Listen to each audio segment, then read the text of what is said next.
Hoy, en el Día del Indio, Día del Campesino, el gobierno revolucionario le rinde el mejor de todos los tributos al entregar a la nación entera una ley que pondrá fin para siempre a un injusto ordenamiento social que ha mantenido en la pobreza y en la iniquidad a los que labran una tierra siempre ajena.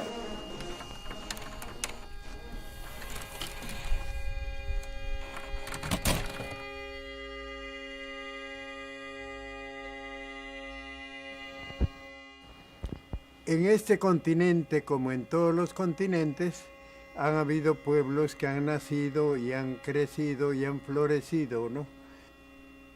Y eso pasaba acá, pero vinieron los europeos e impusieron su cultura acá. Prueba de ello es que esta entrevista no se hace en quechua, sino en el idioma de los invasores.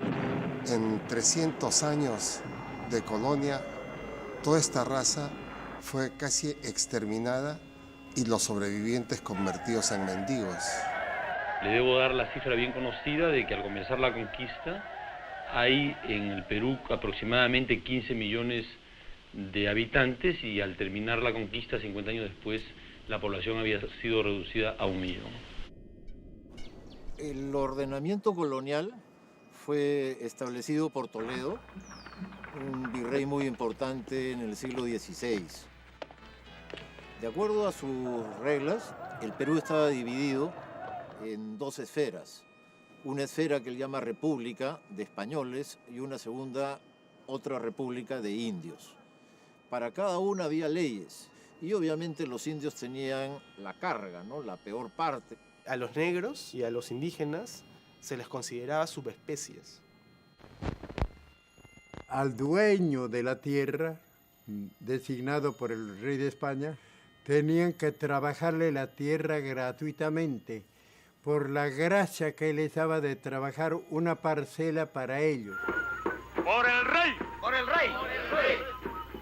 Después en el Perú vino el 28 de julio, encabezado por los hijos de españoles nacidos acá.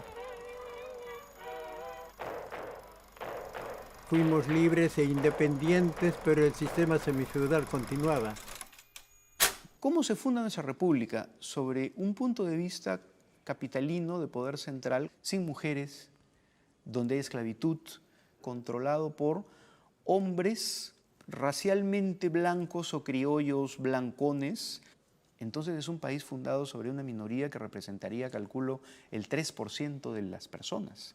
Si tú ibas a la serranía o un pueblito chiquito en cualquier parte del Perú, ni siquiera sabían que eran independientes. Y se mantiene excluida la población del voto a través del veto a los analfabetos. Entonces, un quechua o aymara, por definición, era analfabeto. La peor situación para los campesinos indígenas fue el siglo XIX, porque sin el control de la administración española, los criollos tomaron tierras de los campesinos.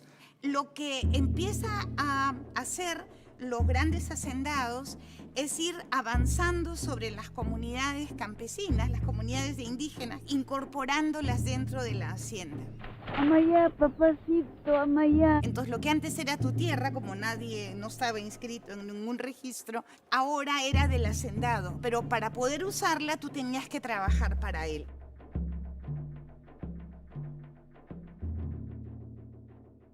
Una hacienda gigante, la hacienda Sil, que tenía 200.000 hectáreas. Una cancha de fútbol es 1 hectárea.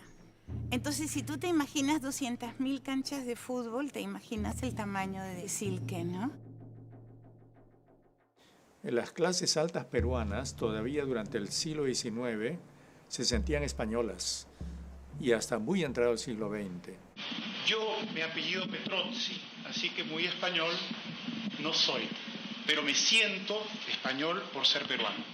Este momento comprenderá usted que para mí ahora como parlamentario es mágico. No lamentaban públicamente la independencia, pero se sentían más españoles que peruanos.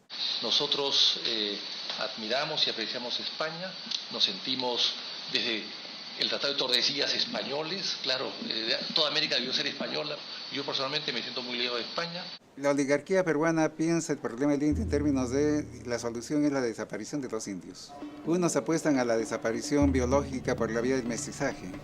Hay otros que piensan en un etnocidio blanco, es decir, desaparecer al indio culturalmente.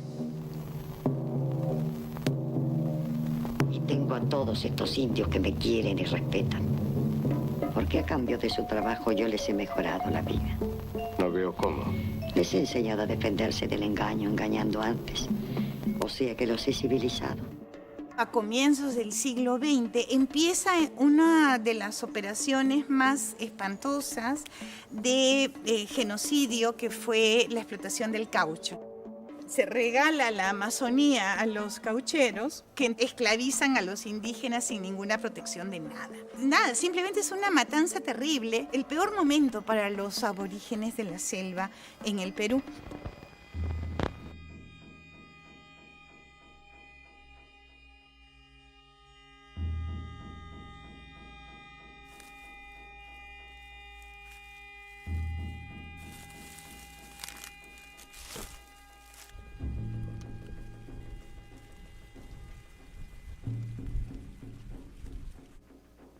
El régimen agrario era un régimen semiservil, en el sentido de que un hacendado no contrataba a sus peones a cambio de un salario, sino contrataba a sus peones dándoles a estos en posesión un pequeño fundo dentro de la hacienda, 1 hectárea, media hectárea, para que cultive productos para su propia alimentación.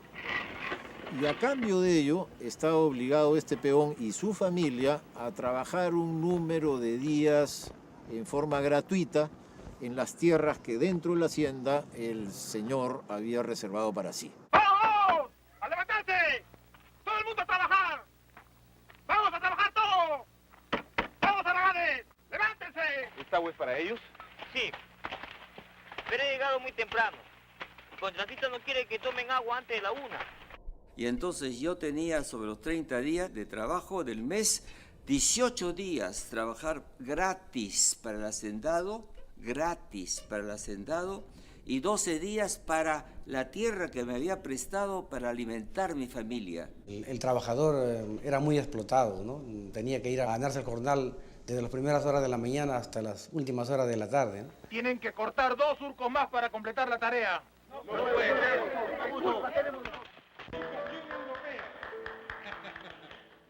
Hay personas que cuentan que ellos vestían al patrón.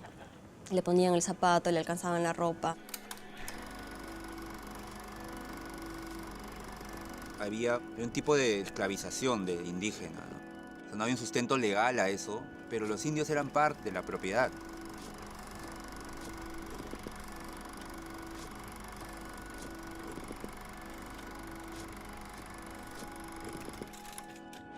I'm Walter Cronkite. We take you to one of the remote areas of the world, to the high Andes of Peru.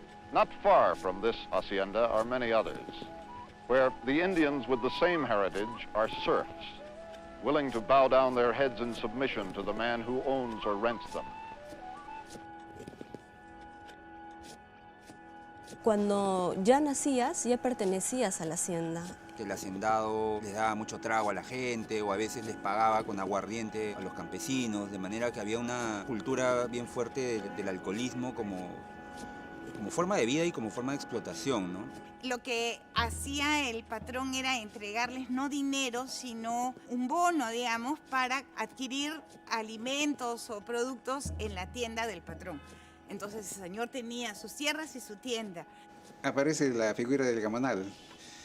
Es un propietario de tierras que utiliza la propiedad de la tierra para controlar a los indígenas. Y vamos a terminar de una vez por todas con la tragadera de uvas durante la cosecha. ¿Nombre? Juan Camargo. ¿Edad? 39 años. ¿Has cosechado antes? Sí. ¿Sabes silbar? Sí.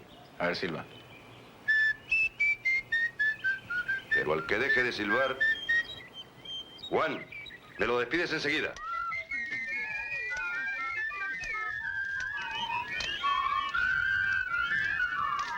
Hacían lo que querían con los indios. Este Romainville era un tipo muy alto, como de 1,90 m, 2 metros. Y para subir a su caballo siempre traía un indio para que se pusiera de cuclillas y se montara sobre su espalda.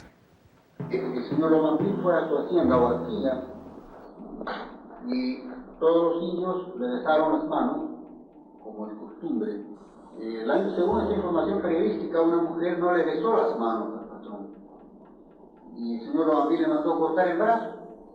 Pasaba el patrón y había que bajar la vista, y si no bajaban la vista te podía caer un fuetazo en la cara.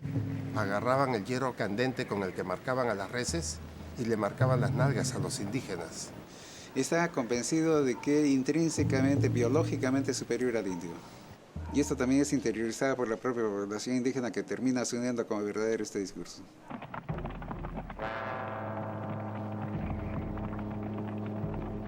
El hacendado decidía si se educaban o no.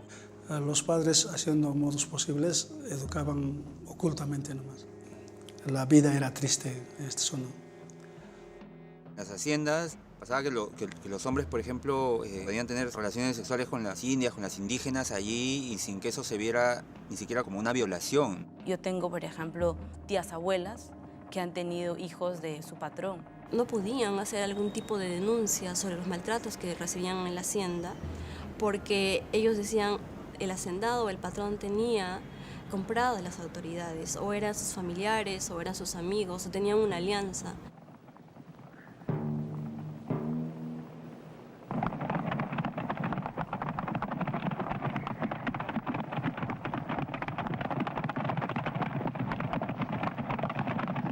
La revolución en la tierra, toma 1.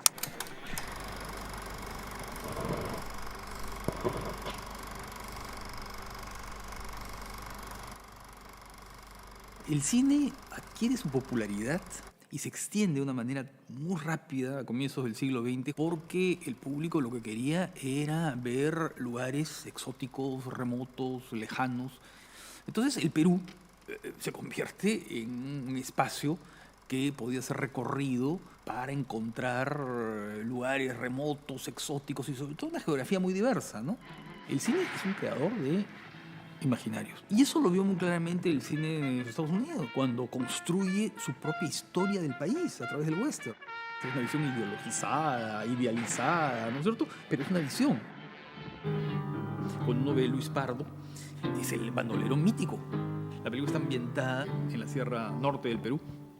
Y claro, la trama de la película es eso, es el enfrentamiento de este hombre contra un hacendado abusivo que además es responsable de la muerte de su hermana. Yo perdí mi corazón en Lima es una película que se hace durante el conflicto con Colombia, porque incluso incluye imágenes del desfile de movilizables donde asesinaron a Sánchez Cerro. Hay intertítulos que tratan de reproducir lo fonético, ¿no? Y la pronunciación andina.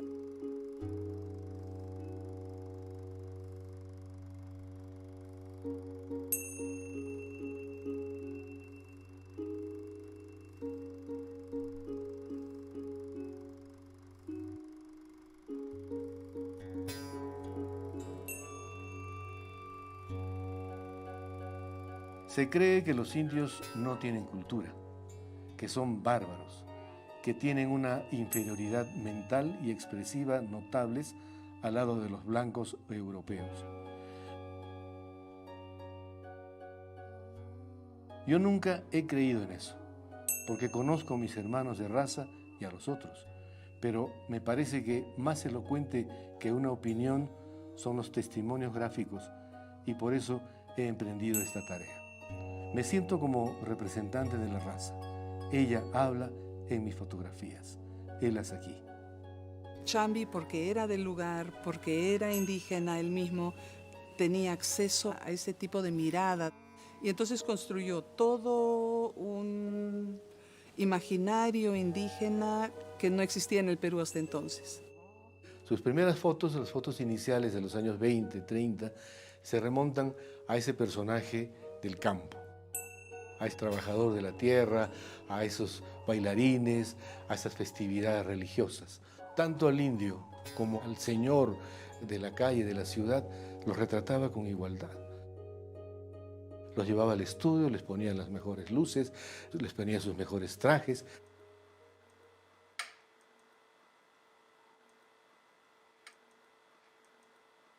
Los indígenas todavía eran esclavos en las grandes haciendas, pero luego pasa el tiempo, llegamos a los años 40, 50, en que el indio o el campesino en el Cusco, sobre todo en la ciudad, ya se va transformando. Y Martín Chambi capta esa transformación a través de sus fotografías.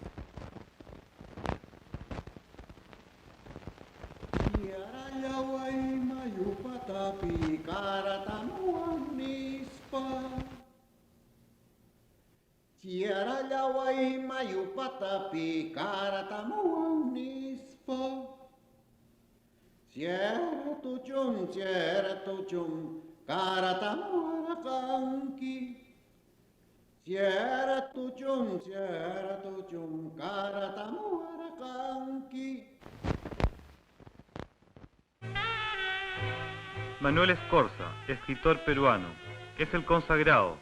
Su redoble por Rancas le ha significado el reconocimiento y aplauso internacional. Cuando yo participé en la guerra campesina, en lo que hoy se conoce como la guerra campesina de 1960, y que entonces fueron acontecimientos casi anónimos en el Perú, estalló la última de estas grandes rebeliones indias que no figuran en la historia, que constituyen otros tantos capítulos de lo que yo llamo la guerra invisible. Una guerra que no consta en los libros de historia, pero que ha producido millones de muertos. La lucha por la tierra es lo fundamental y la oposición decisiva es así como se ven las cosas en ese momento, es entre el latifundio y el minifundio. Ese régimen tradicional de hacienda va a ser roto en los valles de la Convención Hilares por la introducción del cultivo del café. Les habían dejado a sus aparceros las zonas más pobres, que eran las zonas de ladera, que se convierten en las mejores cuando se introduce el cultivo del café. Cuando los hacendados se dan cuenta de eso, prohíben a los campesinos vender el café. Ellos quieren que el café se venda a través del hacendado. Eran como campesinos que estaban en ascenso a ser una pequeña clase media. Y estos arrendires van a protagonizar una rebelión contra los hacendados. Los indios no trabajan, se han puesto rebeldes. Efectivamente, la indiada se niega a trabajar. Las personas empiezan a organizarse, a protestar, a luchar contra el trabajo gratuito.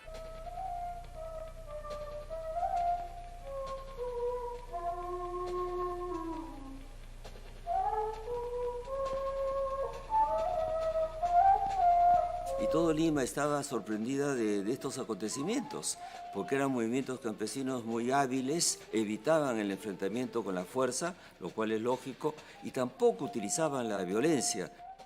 También empiezan a organizar las tomas de tierra, es decir, recuperar las tierras que sus abuelos decían, esa tierra fue nuestra, entonces la recuperaban, la tomaban para sí, la sembraban, y los hacendados desesperados corrían al Poder Judicial. Los acusan a ustedes de haber invadido tierras. No hemos invadido, recuperación de tierras. ¿Cuántas tierras han recuperado? Unos 20 hectáreas nomás. ¿Con eso puede subsistir la comunidad? No subsisten.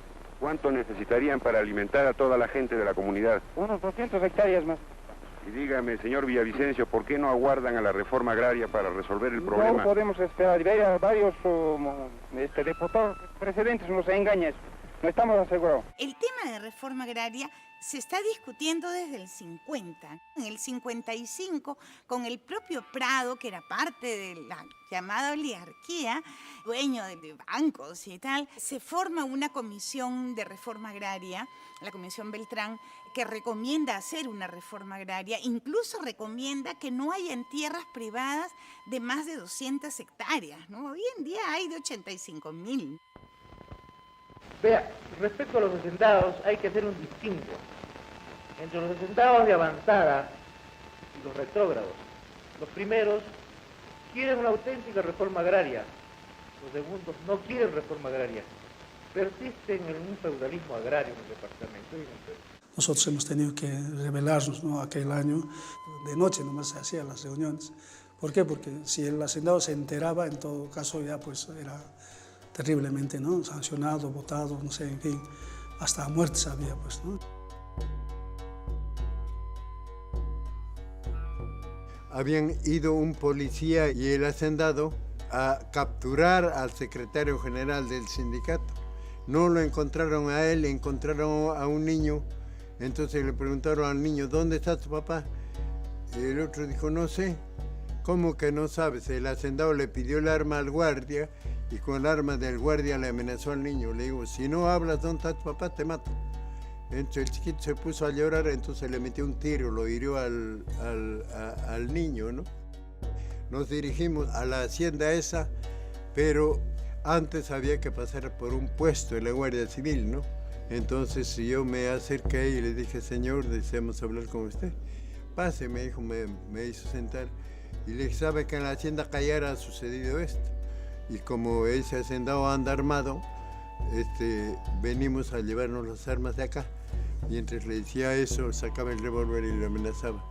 Pero yo no sabía que estaba hablando con el guardia que había sido, que le había dado el arma al hacendado. Levante las manos, le dije, venimos a llevarnos acá. En vez de levantar la mano, me metió la mano al bolsillo, era para disparar. Y dijo, dispara. Y de adentro comenzaron a salir tiros. Yo disparé antes, él alcanzó a sacar el arma, alcanzó a disparar, pero ya yo un segundo antes disparé y por eso la bala fue al techo. Pero un compañero mío se puso nervioso y disparó y mató a 2 guardias, ¿no? Ahora, en el proceso judicial dije que yo había matado a los 3, pero no es así, pues. Hugo Blanco era hijo de una familia de Paruro, hablaba bastante bien quechua, su madre tenía unas tierras, su padre era abogado, no era un campesino, ¿no? Había estudiado en la universidad. Se politiza, se le hace trotskista. Los trotskistas quieren hacer la revolución desde las ciudades y desde la fábrica. Se va al Valle de la Convención, se fusiona con los sindicatos campesinos que están funcionando y en cierto momento de la lucha toman las tierras. No vamos a pedir prestado, vamos a expropiar. ¿Expropiar? Sí, expropiar la plata en un banco.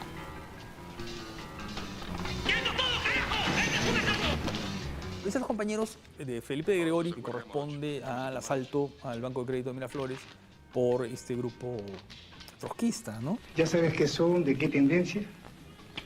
Bueno, teóricamente son trotskistas. No me consultaron a mí para hacer eso, porque si no yo hubiera estado en contra. No se necesita de un grupo de valientes que hagan cosas, pues. Yo estoy por la acción de la colectividad y todo lo que la colectividad acuerde, eso se hace. Pero no un grupo de valientes que asaltan bancos o un grupo de valientes que hacen un foco guerrillero.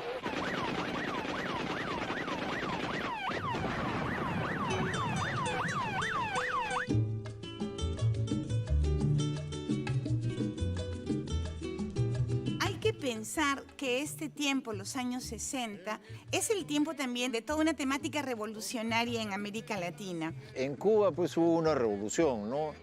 Entran los guerrilleros a La Habana en enero de 1959 y empieza una revolución que ese mismo año hace una reforma agraria. Pero la reforma agraria va, de todas maneras va. Esto va a generar una profunda influencia en toda América Latina y en el caso particular del Perú habrá 2 grupos guerrilleros que se inspiran en Cuba. Un movimiento de izquierda revolucionaria liderado por Luis de la Puente Uceda. Y en segundo lugar, el Ejército de Liberación Nacional, que fue dirigido por Héctor Béjar. El ejemplo cubano era mostrado a los estudiantes peruanos. Justamente en el momento en que Hugo Blanco estaba en la convención, el campesinado se estaba moviendo aquí, y eso entró como un fósforo que empezó a encender todo el ambiente social que ya había en ese momento en el Perú.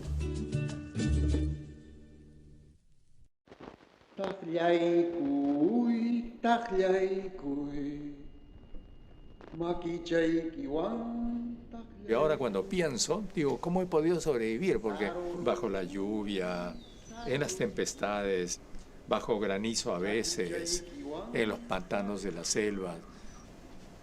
El punto inicial es en realidad 1963, que es nuestra primera expedición en que tratamos de entrar por las selvas de Puerto Maldonado.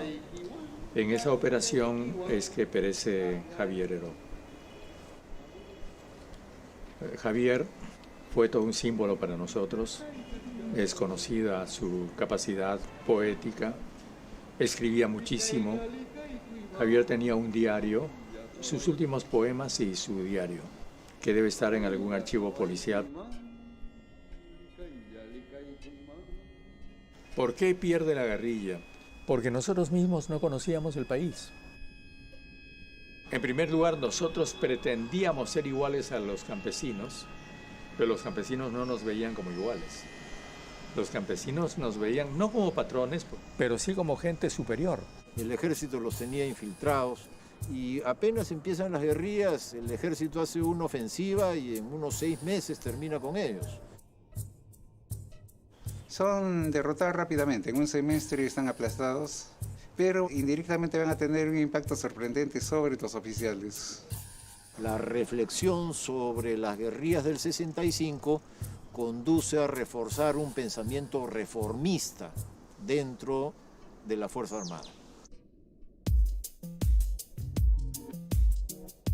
La relación entre Estados Unidos y América Latina fue cambiando en el transcurso del siglo XX.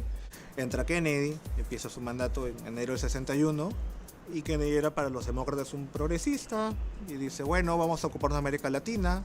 Therefore, I have called on all people of the hemisphere to join in a new alliance for progress, Alianza para Progreso. La Alianza para el Progreso buscaba encontrar en América Latina alternativas diferentes de la Revolución Cubana. Había que impulsar el desarrollo de América Latina, particularmente en el sector rural, porque se pensaba que las desigualdades que existían en América Latina creaban condiciones favorables al comunismo. Until that is done in this hemisphere from the top to the bottom, our revolution and the revolution of this hemisphere is incomplete. Y eso significaba, si quieres evitar un triunfo comunista como en Cuba, pues tienes que hacer una reforma agraria tú, porque la situación de semiservidumbre en la cual vive el campesinado indígena es un caldo de cultivo para que estalle una guerra campesina, revolucionaria, exitosa. To create a society in which all men have equal access to land, to jobs, and to education. A society in which no man is exploited for the enrichment of a few.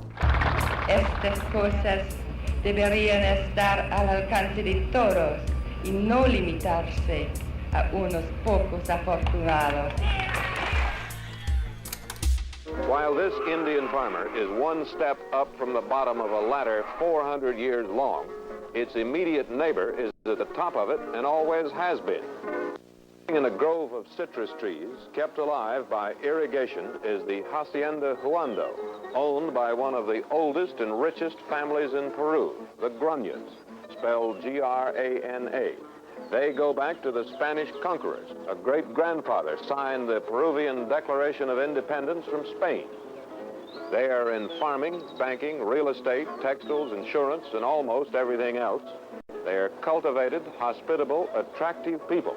And of the so-called 40 families who own Peru, they are among the more progressive and enlightened.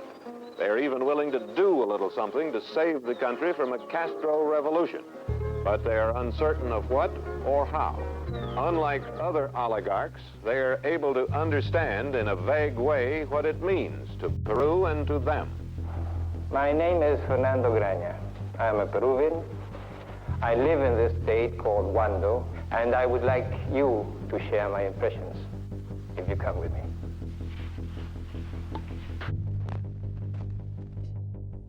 Estamos en lo que fue la Hacienda Huando, una de las empresas hacendarias emblemáticas en el siglo pasado. La Hacienda Huando es del año 1820. Ahí empieza Huando. Pasaron todas las generaciones de los Grañas, desde el bisabuelo que fue don Andrés de los Reyes, hasta los bisnietos que fueron los Grañas Elizalde, los últimos que estuvieron acá hasta la reforma agraria. Todos ellos pasaron por acá. Su área territorial era de 1.437 hectáreas con 5.800 metros cuadrados. Huando era famoso por su naranja. por la variedad de naranjas sin pepa. Y esa naranja fue lo máximo acá. Fue lo máximo acá. Con esa naranja llegaron en todo su apogeo la hacienda Huando. Fueron unas épocas muy bonitas de la hacienda Huando. Un pariente mío de don Marciano Torres de esa zona compuso un huayno. Quisiera ser naranjita de la hacienda de Huando. Quisiera ser naranjita de la hacienda de Huando para ser chupado por tus hermosos labios, para ser chupado por tus hermosos labios. Guairito lindo, ¿no? O en otras haciendas, pues, han habido, ¿no?, disturbios, abusos así, pero acá no, acá se vivió tranquilo. Esa famosa casa hacienda, esa piscina, todo lo que fue parecía un paraíso. Llamada El Paraíso, la sucursal del cielo, llamado El Jardín Encantado. Muy bonito fue esos tiempos. Catalogada como la mejor hacienda del valle y la más grande. The Grania Estate has all of the tools and fixtures for the good life: a spring-fed swimming pool, a private landing strip big enough for DC-3s, a golf course, a guest house often lent out to honeymooners and once occupied by Manolete, the great bullfighter. And there are two automobiles, a Chrysler and a Jaguar. They mainly use the Chrysler. His wife spoke a line that should be as famous as Marie Antoinette's "Let them eat cake." She said, and I quote, "It is not good to use the Jaguar during revolution." Acá en el tiempo de los Graña hubo unas corridas de toros muy bonitas acá. Al lado de ella tenía su ruedo.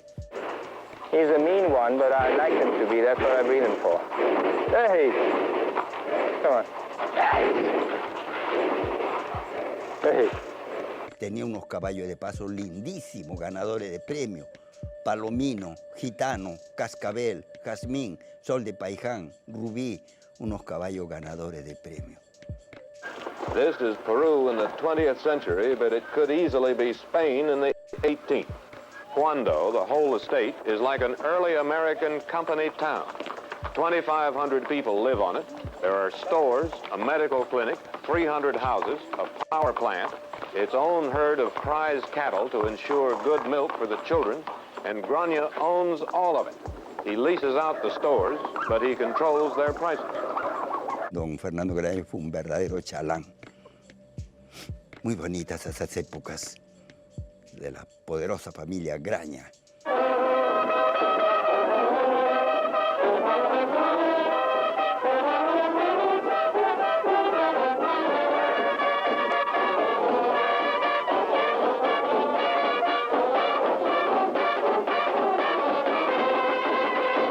The upper classes in Latin America in general, not only Peru, have been fulfilling completely their duties.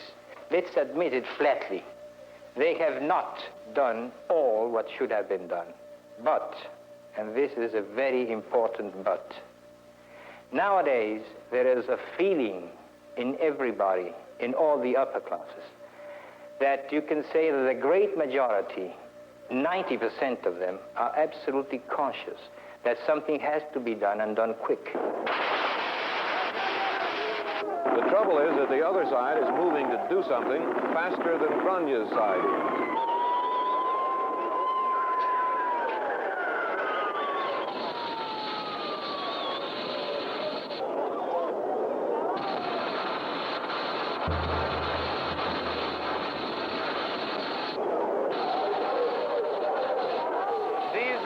That is the reason for us to fight here in Peru.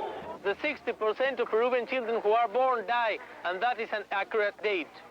They die of hunger, they die of parasitosis. They have no help of anyone. They have no school, they have no assistance, they have nothing. The only thing they have is the will to live. And because will to live is we want to make the revolution. We have tried through 100 years to achieve this without bloodshed. It is now too late.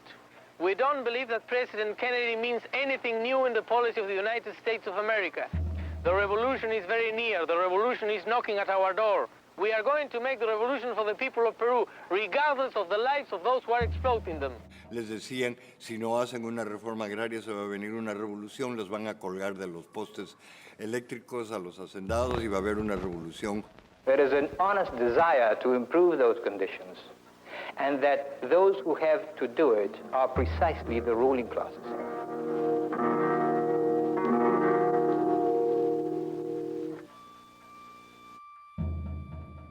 Los militares dieron un golpe el 62 y organizaron unas elecciones el 63. La idea de los militares en ese momento era que se produzca un ciclo reformista, modernizador en el Perú, en democracia. Todos los candidatos, incluyendo los de la derecha, prometen reforma agraria. Los militares confían en que Belaúnde lo hará. Hicieron lo posible para que gane y ganó. Pero Belaúnde no tuvo un gobierno fácil. Todo lo contrario, Belaúnde tuvo un parlamento en contra suya. El que había quedado segundo en la elección había sido el APRA, y el APRA se une con la Unión Nacional Odrista.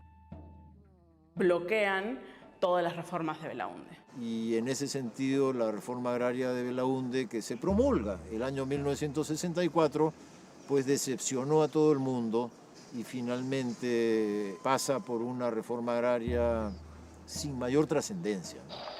En esto de la reforma nadie sabe nada. Todo lo hacen mal, hasta lo bueno. O sea, hay la concepción de que la sierra está sobrepoblada, y eso es uno de los problemas, por eso se ha roto esta como relación entre hombre y tierra, y entonces lo que hay que hacer es colonizar la selva. No tienes idea de cómo es la selva. Yo tampoco la tenía. Lo que hemos visto en películas parece una caricatura, y cuando llegué aquí, lo primero que se me ocurrió fue que hacer agricultura en el monte es imposible. Pero después me han explicado cómo se hace, y lo he visto, y no parece tan difícil. En todo caso, no parece imposible. Esta región es sana. Parece que el paludismo lo desterraron hace tiempo, y en ese sentido no tienes por qué preocuparte.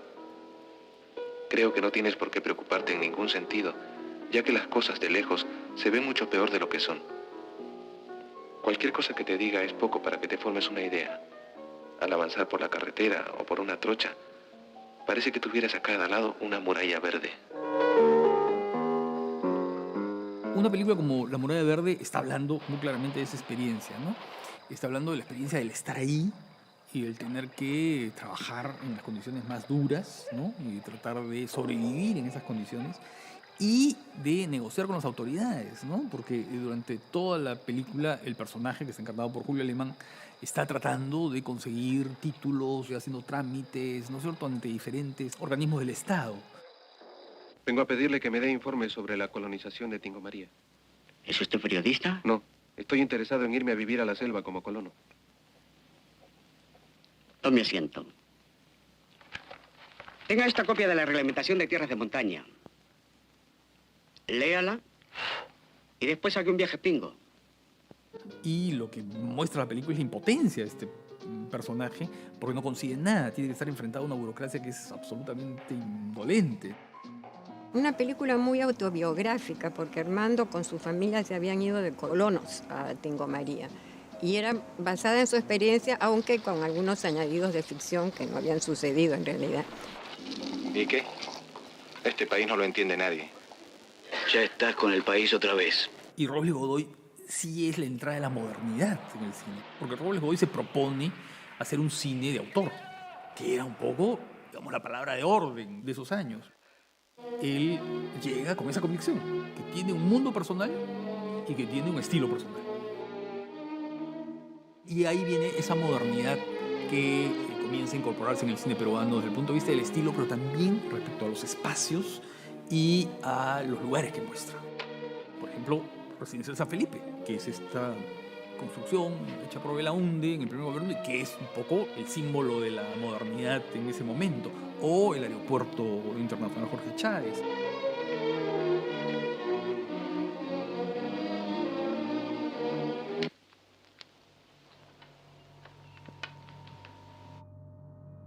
De abril del 68, Velasco empieza a aglutinar gente para armar lo que sería el golpe de Estado. En ese momento el presidente era Fernando Belaúnde Terry, estaba en su 5º año y Belaúnde había empezado su gobierno con el apoyo de los militares. Creo que una razón por la cual se precipita el golpe de los militares es que ellos han dado todas las facilidades para que el belaundismo haga las reformas con apoyo de la Fuerza Armada. Cuando se convencen de que los civiles no van a hacer esas reformas, deciden hacerlas ellos mismos y toman el poder.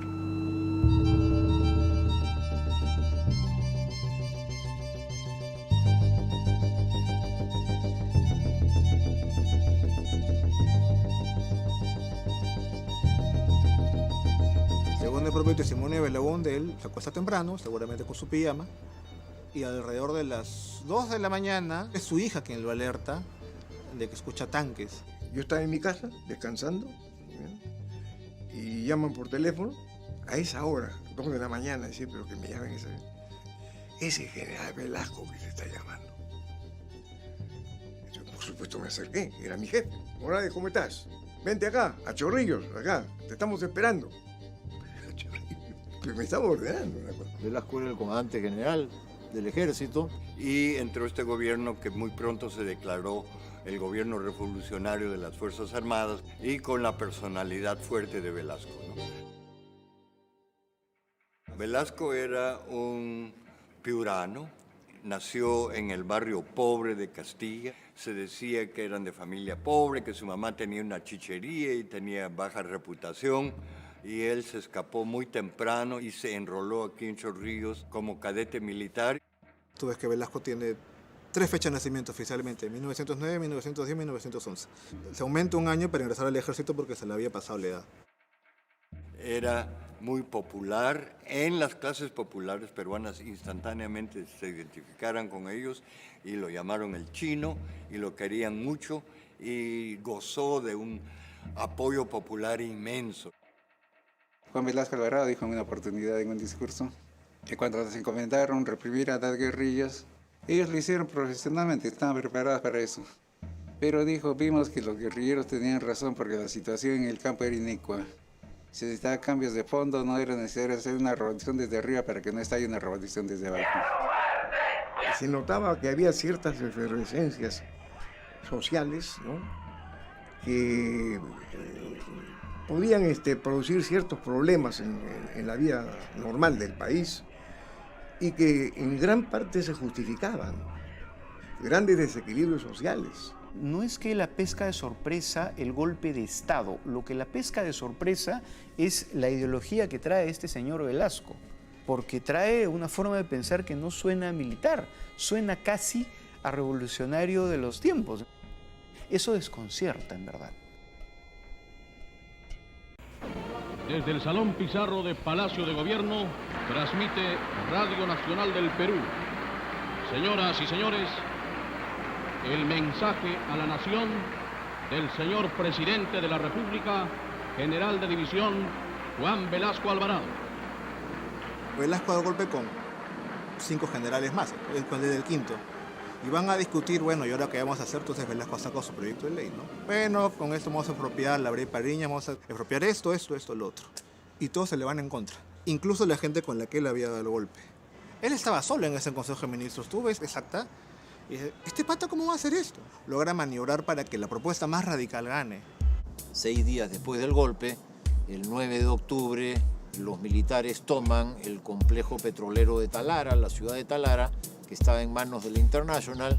En este preciso momento, las fuerzas de nuestra primera región militar está ingresando al campo de Talara para tomar posesión de todo el complejo industrial que incluye la refinería. Velasco resolvió de una manera drástica, pero rápida, un tema que Belaúnde no había podido hacer en 5 años. La Standard Oil de New Jersey explota el petróleo peruano sin pagar impuestos desde 1922. Recién al 5º año de gobierno, el 28 de julio del 68, Belaúnde dice, ya, por fin, una solución para esto. Y bueno, luego uno de las personas que negocia la solución entre la empresa petrolera y el Estado denuncia que se habían robado una página del contrato. Eso culmina en el denominado escándalo de la página 11, la pérdida de la página 11, que era la que tenía los precios que se habían concertado para la venta de crudo. Para hacer la historia corta, tenían un serio problema ahí que no tenían cómo resolver durante, al menos, de los años 20. Hace más de 50 años que, como una dolorosa herida, el problema de la Brea y Pariñas ha constituido para la República un capítulo de oprobio y de vergüenza. El 9 de octubre, el general Juan Velasco Alvarado lo declara Día de la Dignidad Nacional. Bueno, nos llenaba de orgullo, ¿no? Saber de que pues estaba nacionalizando un recurso que estaba en manos de extranjeros. Este hecho iba a marcar el contraste entre el gobierno democrático, reformista pero democrático, de Belaúnde y el gobierno también reformista pero revolucionario, radical, de Velasco. La revolución está en marcha. ¡Viva el Perú, señores!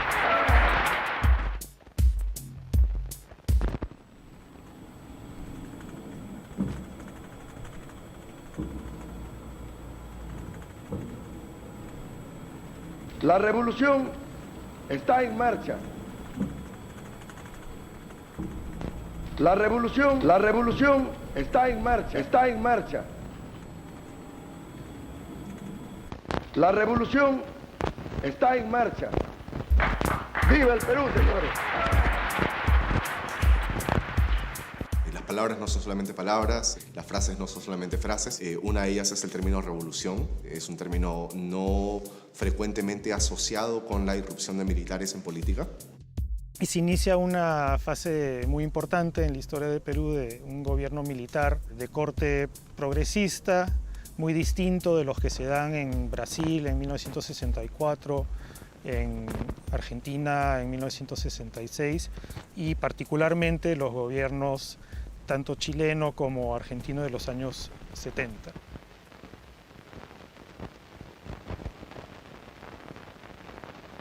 Y Velasco no mató a nadie, por lo menos con su voluntad, y no mandó ejecutar a nadie, no tenía cárceles llenas de presos y todo demás. Cuando yo ingresé al colegio justo comenzamos la reforma educativa. Era interesante porque había un énfasis no en el indígena, no en la idea del hombre andino, sino de una nueva categoría, el campesino. El campesino como el nuevo héroe social. Salíamos disfrazados de campesinos, y digo disfrazados porque no correspondía, éramos chiquitos de clase media, pero se nos quería dar esta imagen, este énfasis. Nuestros textos, como el libro Amigo, el libro Paseo, eran textos que leían chicos campesinos, chicos de la sierra y chicos de la ciudad. Se buscaba homogenizar esto. Este primer Congreso Nacional del Sindicato de Educadores de la Revolución Peruana, SERP, tomó el nombre de Juan Velasco Alvarado, en reconocimiento al jefe de Estado por su patriótica gestión frente al gobierno de la Fuerza Armada, que está llevando al país a la meta de su gran destino. Muchos padres de familia están en contra de este tipo de educación. Y muchos padres de familia veían a Velasco como una suerte de encarnación del mal. Empieza todo un movimiento de oficialización del quechua. Canal 4 se anunciaba como Tawa Canal Limamantapacha, Canal 4 desde Lima. En los colegios de clasecita media había pánico y ahora le van a enseñar quechua a nuestros hijos. Con lo cual los mozos en el Haití empezaban a hablar a quechua con los miraflorinos y reírse cuando los otros no entendían. Y los muchachos de izquierda se ponían ponchos y tocaban flautas. Se tocaba marinera en el aeropuerto. Se prohibió al Papá Noel. Tuvimos que sustituirlo con un niño Manué. Entonces hubo toda esa era de mezcla, como digo, de nacionalismo y socialismo, media chicha, media no funcional, que era opuesta por los industriales y los comerciantes y los banqueros. A ver, ¿qué me pregunta ahora?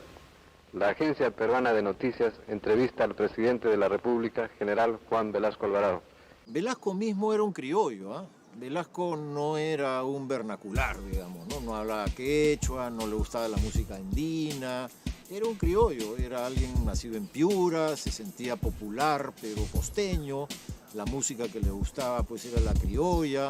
Su ideal era el hombre de pueblo de la costa, ¿no? Fumaba cigarrillos chalanes, sin exagerar tampoco, ¿no? Dado este perfil que era no solo de la mayoría de los generales revolucionarios, sí hubo una cierta apertura hacia los temas indígenas. Pero el indio sigue siendo pensado como algo que tiene que ser superado. El indio va a contribuir al país en la medida en que se transforme a través de la acción del Estado, a través de la reforma agraria. Entonces la visión del indio sigue siendo una visión negativa. El indio es una víctima que tiene que ser salvada por el Estado.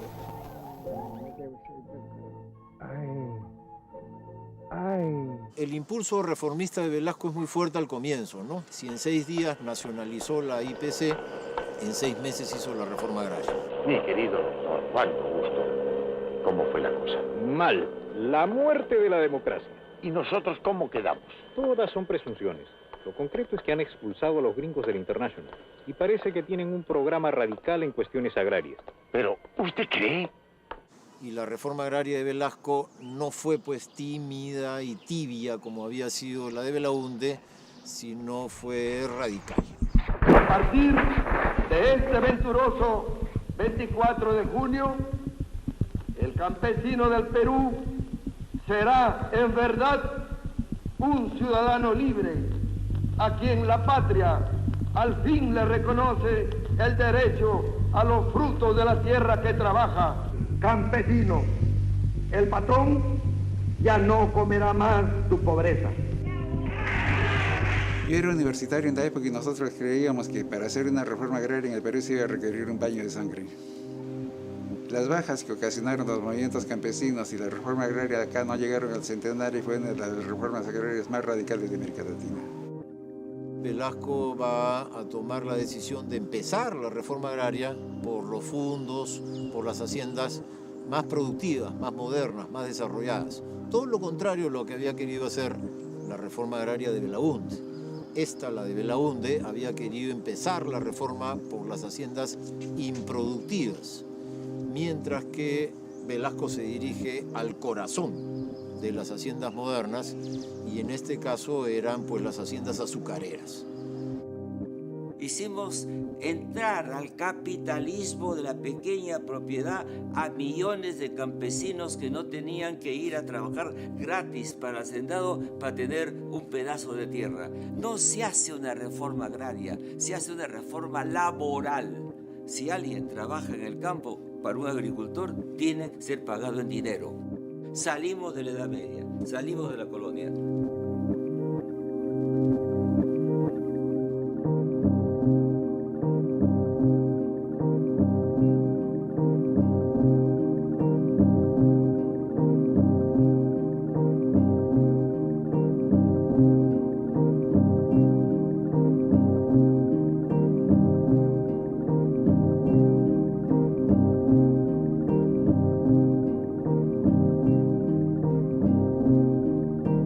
Señores, tengo la impresión que el huracán es solo sobre el azúcar y el algodón. Yo dudo que llegue hasta nosotros. No seamos ingenuos, señores.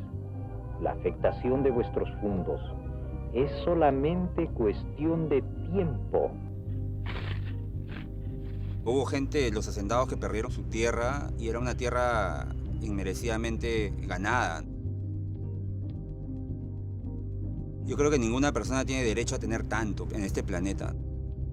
Tienes muchos testimonios de hacendados sacados en burros, amarrados. Ese es el máximo nivel de violencia que ejercen, ¿no? Es casi sorprendente, es casi una violencia contenida. Siempre fueron indios, siempre serán indios. A lo mejor hay tiempo. ¿Por qué no empezamos a embalar las cosas? Nosotros no queremos salvar las cosas. Nosotros queremos que todo quede como antes, como siempre, ¿entiendes? Los hacendados de noche se llevaron sus cosas en camiones, así, para que no le entreguen a la reforma agraria todos sus bienes. La gran respuesta que ellos esperaban encontrar no existió. Esos hacendados del norte eran quizá mucho más débiles de lo que ellos pensaban. En la sierra tomaron estas grandes haciendas ganaderas y crearon una especie de supercooperativa que se llamaban las SAIS, que reunían varias haciendas en una cooperativa. Se burocratizó. Transformar el campo de propiedad de hacendados y entregarlo a campesinos organizados en forma de cooperativas. Campesino, campesino, tú que viertes sangre y sudor, campesino, campesino, por tu esfuerzo trabajador, campesinos y obreros en comunión, es la hora de liberación,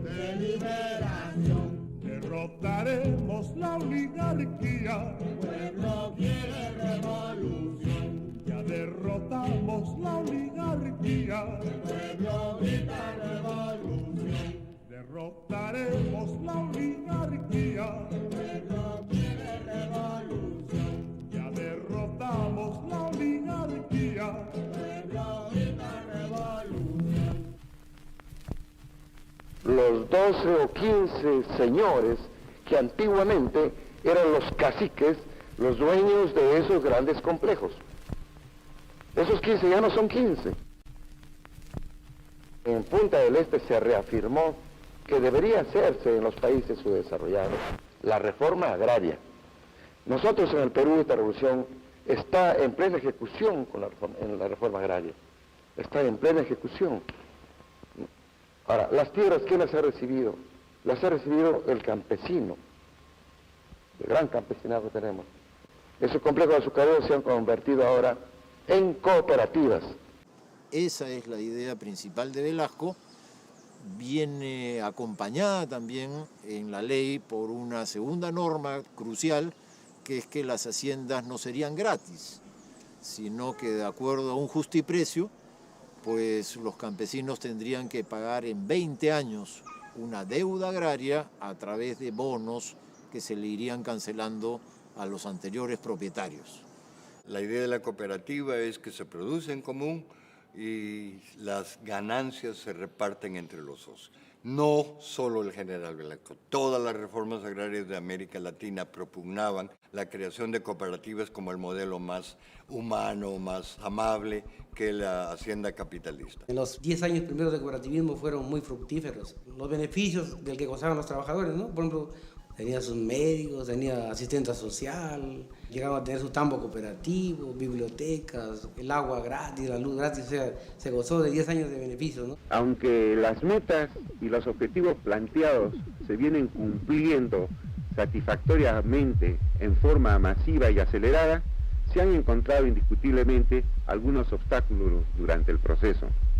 Lo colectivo es complicado, no es fácil tomar decisiones entre 40 personas sobre qué es lo mejor. Los presidentes de las cooperativas eran los que se aprovechaban con las ganancias que les había quedado del ganado, de la producción que tenían. Ya no trabajaban casi las 8 horas diarias, ya se descuidaron, se dedicaban a la diversión, todo, y lo dejaron desperdiciar. Hay una persona que pueden entrevistar o pueden leer el libro del caso Wando de Sósimo Torres y la hija del hacendado escribieron juntos un libro, El fracaso de una cooperativa. Soy Sósimo Torres Claros, ciudadano americano, suramericano, nacido en un pueblito al pie del Ande peruano, a sus órdenes. El caso Wando fue uno de los ejemplos más claros de la estrategia que los hacendados usaron para evitar ser expropiados. Y la idea es que Belaúnde había dicho que si los hacendados quieren hacer una reforma por su propio camino y adelantarse a la reforma agraria, bienvenidos. La idea era que soltara a los pongos, ¿no? Entonces los hacendados, leyendo esto, decidieron repartirlo entre los herederos y venderle una pequeña parte a algunos de los obreros, y entonces la hacienda se reducía al mínimo inafectable y ya podía escaparse de la expropiación. Entonces ellos optaron por dividir la hacienda. Nos oponíamos, no estábamos de acuerdo con la parcelación. Entonando el himno nacional, nos declaramos en huelga.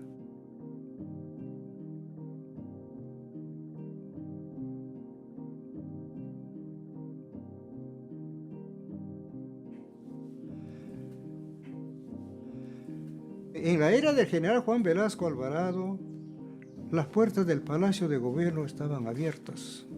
Yo por eso que llegué a ese que le dicen el Salón Dorado y presencié de cerca al juramento que le hacían al ministro Valdés Angulo. Ahí es donde yo, hermano, le pegué un grito. ¡Mi general! ¡Mi general! Señor presidente, para los trabajadores es muy difícil llegar a usted. Tengo el problema. Soy de Wando. Me hizo seña, ¿no? Para que vaya por las escaleras para allá. Estaba el cordón de PIP. En esa época estaba el PIP. El cordón de PIP, ¿no? Entonces el general los apartó así. Lo apartó.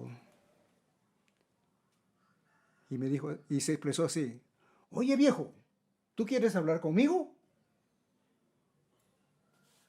Grandioso, carajo. ¿Ya? Sí, mi general, eso bueno. Sí, lo estamos viendo, no te preocupes, todo va a salir bien. Eso era el general Velasco, carajo. Así era el general Velasco.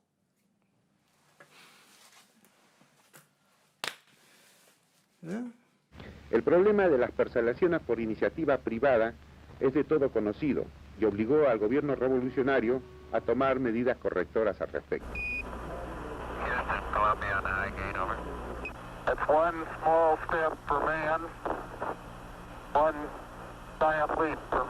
Al final el Consejo de Ministros dio marcha atrás y declaró todas esas parcelaciones por iniciativa de los hacendados ilegal. Ganaron los campesinos.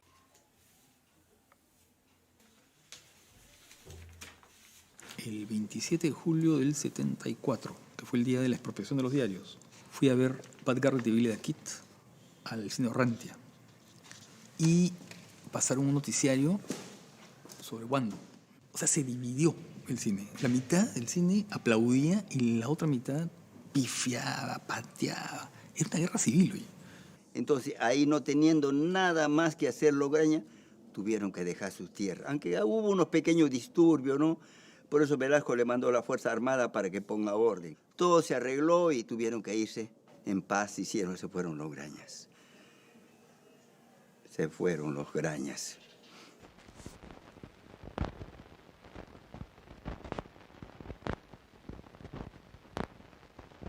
Creo que hay un Perú para cada época. Cuculi es una película de ficción, si se puede decir, ¿no? Una representación, pese a que el lado documental es muy poderoso, pero en realidad se integra dentro de lo que es el cine del Cusco. Es la primera vez que comienza a mostrarse el comportamiento cotidiano, las fiestas, las celebraciones, los ritos, el paisaje. Este personaje andino no era una presencia secundaria, no una presencia folclórica o pasajera, no, era la protagonista. Ya comienza a aparecer toda esta idea del costumbrismo y el humor, que después desembocará en Risas y Salsa y los programas cómicos. Tulio Loza era un muchacho que había migrado de Bancay a Lima y estaba estudiando en San Marcos. Y lo convocan para un programa radial llamado Loquibambia, donde querían que haga de un cholo, la palabra cholo, con todos los términos despectivos que significaba, que fuera ingenuo en la ciudad. Pero Tulio dice, ¿por qué tengo que ser yo un cholo ingenuo? Quiero ser un cholo vivo, un cholo que, entre comillas, le hace cholito a los limeños. Y ahí comienza a generar su personaje, que también se vuelve un héroe cultural. Nombre. Nemesio Chopaca. De tu madre. ¿Y de la tuya? La variedad racial se la dejaron a los programas cómicos. Y como que lo dramático se le dejó a un imaginario más clase media. Los actores mismos sabían, si yo soy cholo, podré ser quizá un famoso actor cómico, pero nunca un galán de telenovela.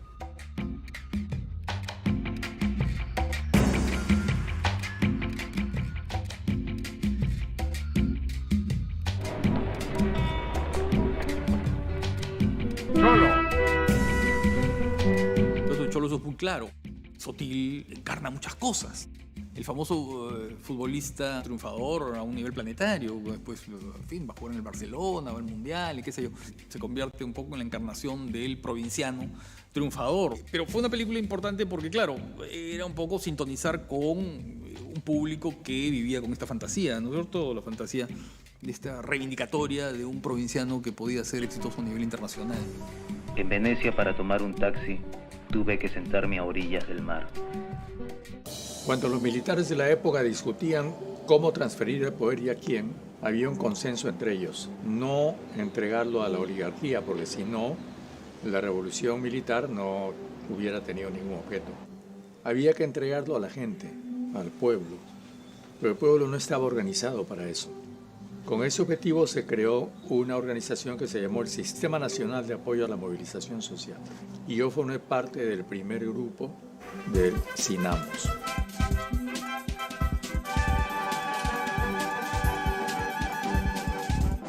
En general las reformas vienen asociadas incluso en la Unión Soviética y en Cuba con una transformación del cine, de la literatura, de la poesía, del teatro, estatalmente empujada. Convoca a intelectuales de varias vertientes ideológicas, porque él señala que la historia del Perú que se había contado en ese momento era una historia que desestimaba el valor del pueblo dentro de la independencia del Perú, ¿no? Sinamos buscó temas andinos para caracterizar algunos aspectos de la revolución. Tupac Amaru ni lo estudiaban, creo, o sea, reaparece en los 70 con Velasco, porque lo toman, se dan cuenta que, ajá, acá tenemos al peruano que tenemos que vender como el peruano fundacional.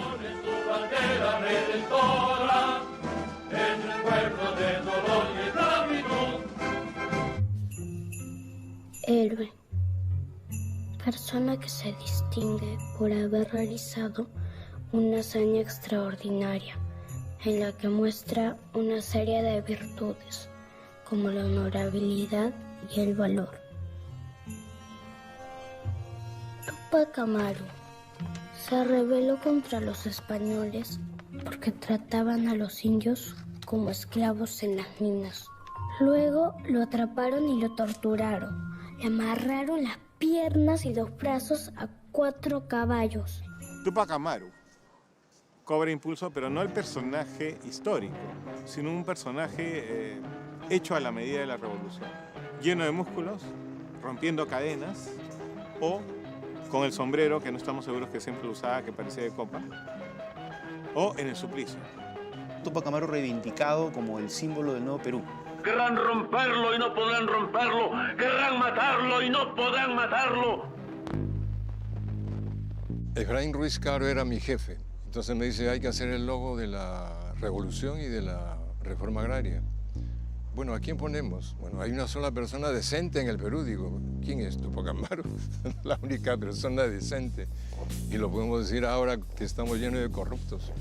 Hice un pequeño garabato y se lo mostré. Mira quién es, le dije a Efraín. Ah, ese es Tupac Amaru. Queda tal cual. El pop achorado es un poco esta frase que se me ocurrió para describir el carácter de los afiches. Achorado es díscolo, no sumiso, insolente, contestón.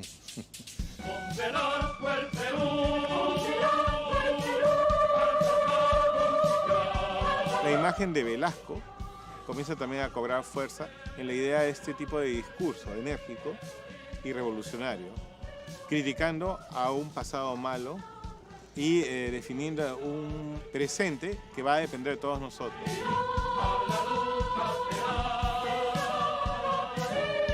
El nacionalismo se exacerbó bastante a través de la música y a través de la selección. Se logró la hazaña más grande que se conocía hasta entonces, que era eliminar a Argentina, quitándole la posibilidad de entrar a un mundial con un empate de 2-2 en la Bombonera y con una victoria previa, 1-0 con gol de Perico León en un metraje que no existe. Velasco se aprovechó de la euforia de entrar al mundial y la cervecera sacó "Viva el Perú, carajo", que también se volvió una frase muy típica de esa época.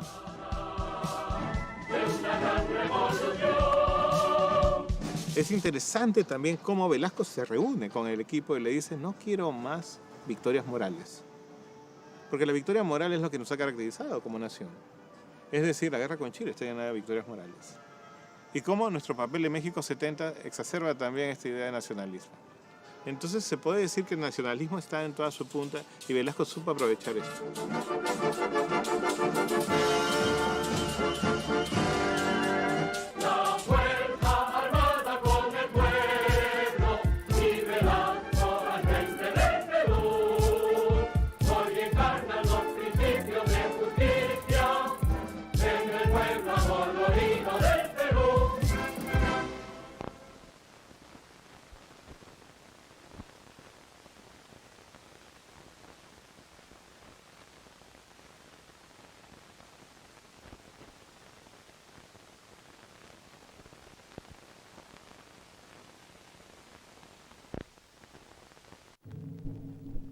Espejismo ya es posterior a la ley de reforma agraria. Una familia de hacendados, una familia muy claramente en decadencia, donde hay relaciones y tensiones entre ellos, incluso relaciones eróticas.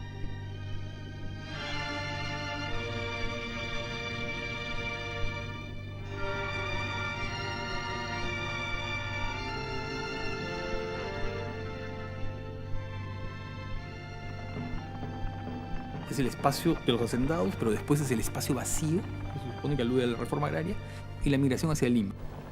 ¡Adiós, Ica! ¡Cállate, cojudo, y ven a ayudar!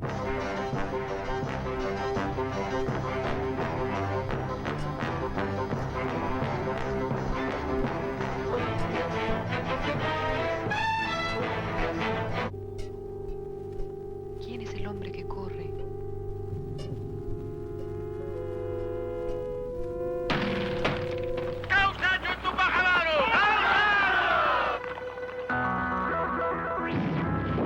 Pero también las películas más importantes son las de Federico García, sin duda, tanto en sus cortometrajes como en los largos. Me considero un revolucionario, aunque lamentablemente debido a los años tal vez ya no puedo hacer lo que antes pude hacer, pero nunca dejé de ser un revolucionario. Siempre con el propósito de que apoyar algo para que esa gran transformación se materializara. Es el propósito esencial de nuestro trabajo, que hasta ahora continúa.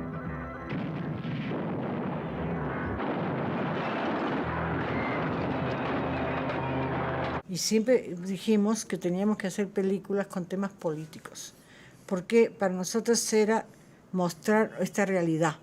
Por eso Fico siempre iba preso, pues. Defenderemos la reforma agraria con nuestras vidas si fuera necesario. Nosotros vivíamos en función del cine. Eso sí. Íbamos con hijos, con todos a la filmación. Todos. Pero en esa época era normal. Ya no había esa mirada deslumbrada o de conciencia de estar mostrando por primera vez el mundo andino. No, ya eran películas militantes.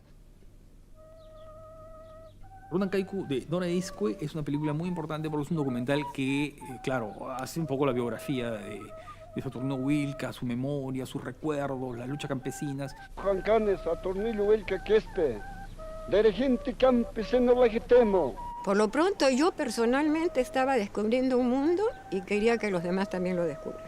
Runan Kaiku es una de las primeras películas que da la voz al campesino y que está hablada en quechua, además.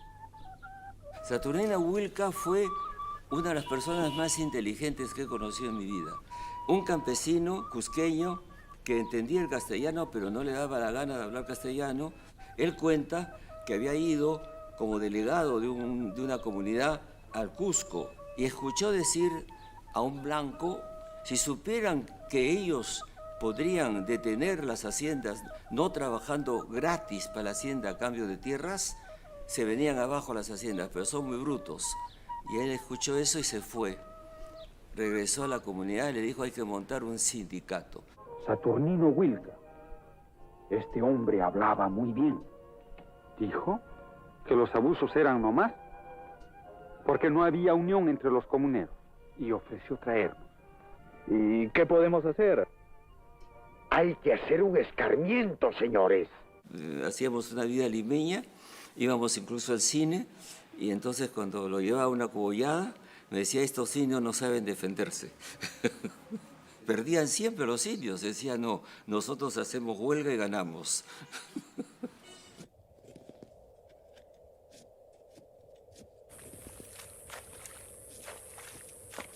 La tierra significa a una madre, madre tierra.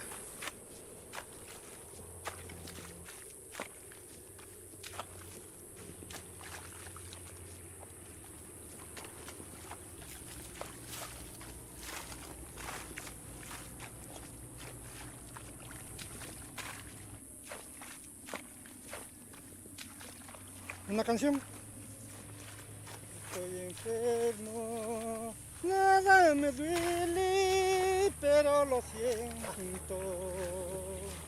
Estoy enfermo, nada me duele, pero lo siento. Serán los años que van pasando sobre este cuerpo. Serán los años que van pasando sobre este cuerpo. hay una apertura a ideas, hay una apertura a discursos que luego empieza también a pervertirse, porque también hay una época en la cual ya dices algo que no le gusta y te deportan, y eso también es verdad. O sea, después de un momento en el que claramente hay una especie de consenso nacional de que se necesitan grandes transformaciones sociales, el gobierno de Velasco se ve frenado. La izquierda, curiosamente, se posicionó a la izquierda de Velasco.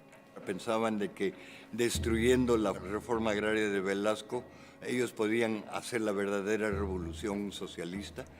Entonces se dedicaron a contravenir, a destruir y a socavar la reforma agraria de Velasco. ¿Qué importa que algunos señoritos intelectuales discutan en los cafés si el Perú vive o no vive una revolución? Se ocurren deportaciones de periodistas de izquierda, además, que para un sector de izquierda es visto como una derechización de Velasco. Bueno, es que Velasco era bien autoritario. O sea, Velasco era democrático en lo social, pero en lo político era un gobierno bastante duro, autoritario, si tú quieres abusivo con todo aquel que estaba en contra, ¿no? Este tipo de forma de hacer política, pues acabó generando rechazo. Dicho sea de paso, se enfermó. La enfermedad también es un factor crucial. Velasco sufrió un embolismo y le tuvieron que amputar la pierna, y después de ese embolismo era un hombre muy debilitado, tanto física como mentalmente. Su casa tiene escaleras y pierde una pierna. Tienen que ponerle un ascensor a su casa, que además el ascensor de Pedro Beltrán. Tienen que bajarle el cuarto en Palacio de Gobierno al primer piso, porque no tiene cómo moverse. Eso le genera un problema emocional muy fuerte, porque era una persona que estaba muy segura de su físico, además muy orgulloso de su físico, ¿no? Él decía que todavía podía darse saltos mortales y tenía 60 años y de repente pierde una pierna. Luego tiene problemas neurológicos y va degenerando. Después había días que ya no podía asistir por razones de salud precisamente a Palacio. Entonces ya se sentía una especie de vacío pues ahí del jefe que no está presente. Hay gente que se puede morir y eso lo lleva a tomar medidas muy drásticas.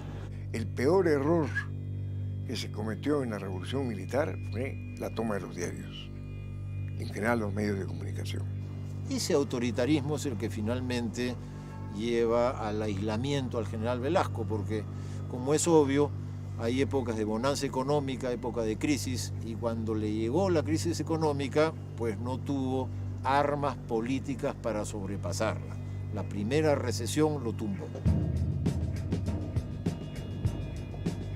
El general Velasco había empoderado a los trabajadores y cuando empieza la crisis económica, estos no quieren pagar las consecuencias.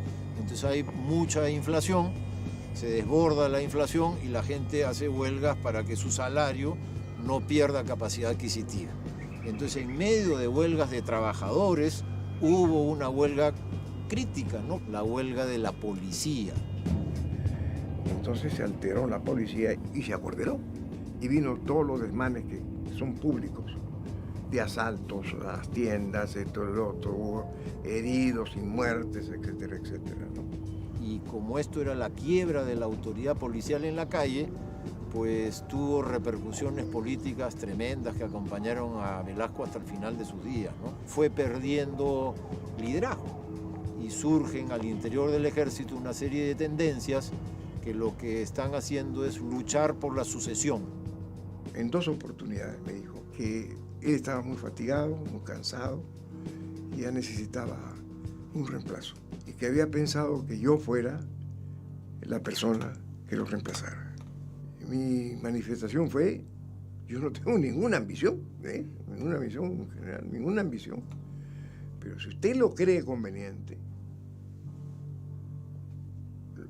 procederemos en el momento que usted lo crea conveniente.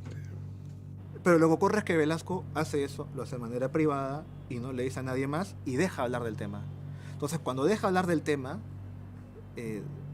empiezan a creer no solamente Morales Bermúdez, sino también gente alrededor de Velasco, que Velasco ya no quiere entregar el poder. Y la gota que rebalsa el vaso son las tensiones con Chile, ¿no? Un poco exageradas, pero un clima de tensiones con Chile facilita que Morales dé el golpe contra Velasco.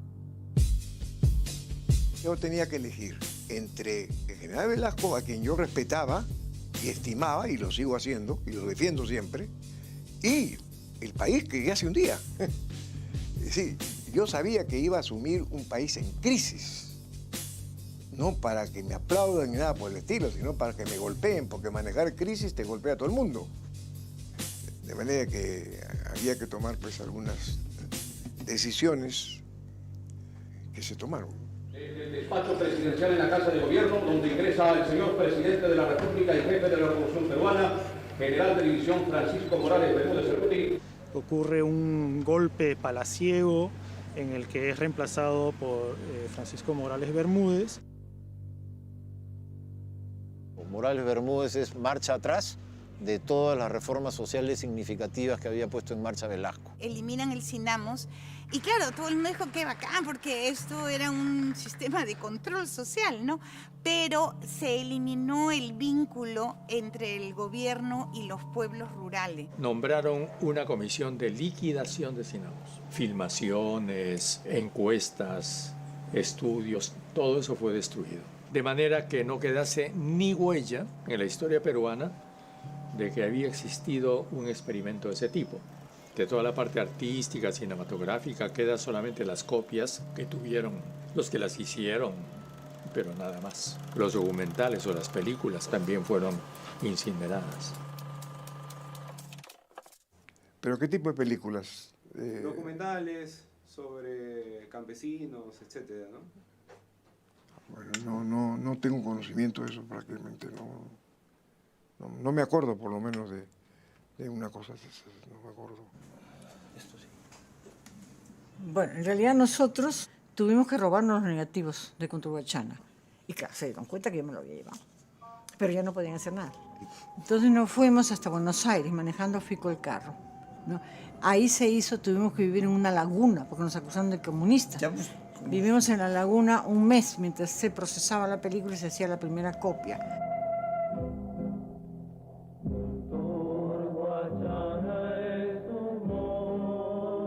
Cundurhuachana incorpora a Saturnino Huilca, que es este personaje que es casi una memoria de las luchas campesinas en los Andes del Perú. Y una cosa interesante es que está producida por una cooperativa agraria de producción, que ya es una formación nacida de la reforma agraria. Este señor García se metió en una cooperativa de Cusco y hizo una película real con los campesinos sobre cómo fue la botadera del hacendado señor Fernández.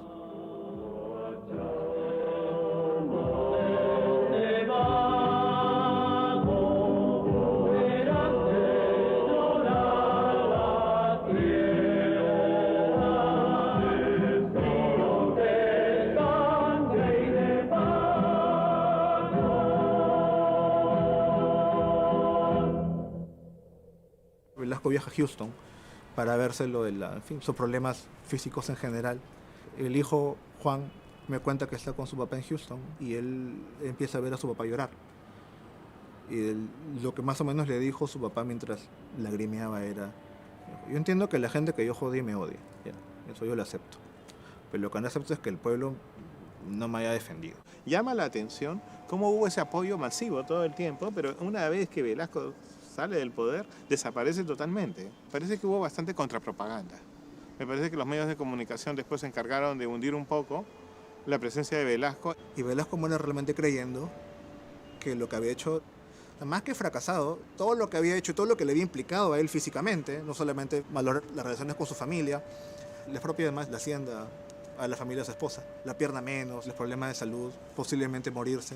Pues encima de todo eso que implica haberse involucrado en esto, nadie se lo reconoce. Lo que nadie se esperaba es que cuando murió hubo una multitudinaria población de Lima y de las barriadas y de todos estos sitios que insistieron en enterrarlo personalmente.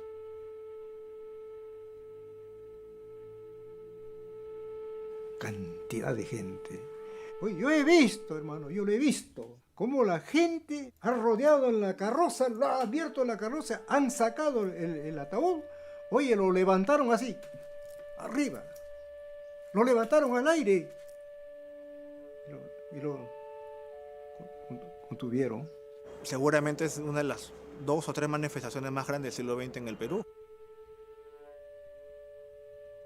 Cuando muere Velasco, la discusión alrededor de la muerte de Velasco es ¿qué tanto Velasco cambió el Perú? Y empiezan las comparaciones de Velasco con Castilla, empiezan las comparaciones de Velasco con Cáceres, como diciendo, bueno, este Perú es totalmente distinto, pero va a pasar algunos años para que sepamos realmente cuán distinto es. La historia lo dirá. La percepción que surge cuando termina el gobierno militar es que la reforma agraria no ha logrado lo que se esperaba. Fue un desastre, porque en lugar de que la gente avanzara, retrocedió. El mito de la derecha es que las cooperativas se fueron al diablo, ¿no? Pero sí se fueron al diablo, pero no tan rápido y no todas, y había algunas que funcionaron muy bien. Y es totalmente falso, porque al final, ¿quiénes cultivaban las tierras? ¿El patrón? No, era el campesino. ¿Se les dio apoyo técnico? No. ¿Se les dio recursos, capital de trabajo?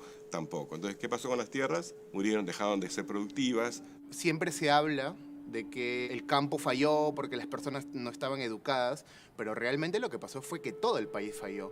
En finales de los 80 y principios de los 90 quiebran muchísimas empresas, pero nadie está diciendo que el empresario no estaba preparado. Tuvo la ventaja de haber sido la reforma agraria más barata de América Latina y además que la tierra se iba a pagar en bonos de la reforma agraria, que causa hasta hoy problemas, mientras que los campesinos, cuando recibían la cooperativa, tenían que asumir una deuda de 20 años y pagar a la reforma agraria por la tierra recibida. No se nos regaló la hacienda.